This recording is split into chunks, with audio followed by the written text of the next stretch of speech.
Bonjour tout le monde, on se retrouve pour la deuxième partie de la vidéo, à savoir les démonstrations sur la convexité de la fonction. Donc on va directement partir. Faut montrer l'équivalence entre la convexité de la fonction et sa position par rapport à ses tangentes. C'est assez simple, parce qu'on a montré dans la vidéo d'avant que quand f est convexe, avec f dérivable, f' est croissante. Donc on va pouvoir s'aider de ce résultat là pour montrer que f est toujours au-dessus de ses tangentes. Donc le sens direct, on est parti, on va supposer du coup que f est convexe.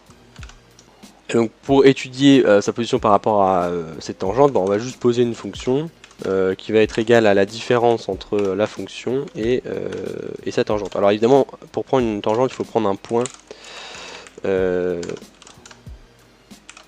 de i. Donc là c'est parfait parce que comme f est dérivable, on va pouvoir dériver la fonction g. Et du coup on se retrouve avec f' de x moins f' de a. Et là c'est parfait parce que je vous rappelle que du coup f' est croissante.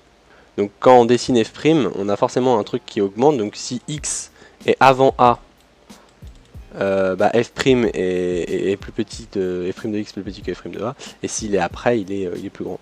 Donc si on dessine le tableau de variation de g, avant a du coup g' c'est négatif, ensuite en a c'est égal à 0 et ensuite c'est positif. Et du coup ça veut dire que la fonction elle va diminuer, elle va atteindre un minimum et ensuite elle va réaugmenter. Ok. Et là faut juste étudier la fonction en a. G de a, de toute façon c'est là je vous rappelle on a notre fonction, on a la tangente. Donc en a c'est égal, donc g de a c'est égal à 0. Donc ça veut dire que g est toujours positive. Donc c'est bien ce qu'on voulait montrer. Donc f est au-dessus de ses tangentes. Voilà. Ça c'est le sens direct, assez facile. Ok, maintenant on suppose que f est au-dessus de ses tangentes. Il va falloir montrer que f' est croissante. Donc pour ça on prend du coup deux nombres a et b. Pour étudier la croissance d'une fonction, on peut soit étudier sa dérivée, mais là on n'a pas le droit parce qu'on n'a pas supposé f' deux fois dérivable. Donc on va prendre deux nombres de l'intervalle et on va dire ok, il y en a un qui est plus petit que l'autre. A plus petit que b. Donc ici j'ai mon a et ici j'ai mon b. Et du coup, ce que je sais, c'est que c'est toujours au-dessus de ces tangentes. Quel que soit le x où je me place, c'est au-dessus de la tangente en a. Donc pareil en b, du coup c'est vrai. Alors là si je dessine ma droite, bon elle n'est pas super droite mais vous avez compris, elle est au-dessus de... en b c'est au-dessus de la tangente. Et la même chose pour... je l'ai refait parce que c'était trop éclaté. Hop là on a le truc au-dessus. Ok, donc là du coup si on réécrit ça, ça veut dire que f de a est au-dessus de la tangente en b, évaluée en a. Et de la même manière, f de b, c'est plus grand ou égal à la tangente en a, donc f' de a.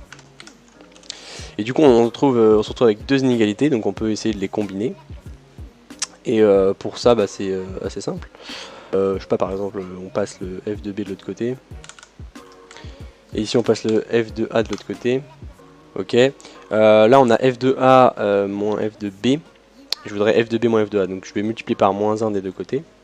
Par contre on n'oublie pas, ça inverse l'inégalité. Voilà. Donc là c'est excellent. Je vais réécrire ça dans l'autre sens.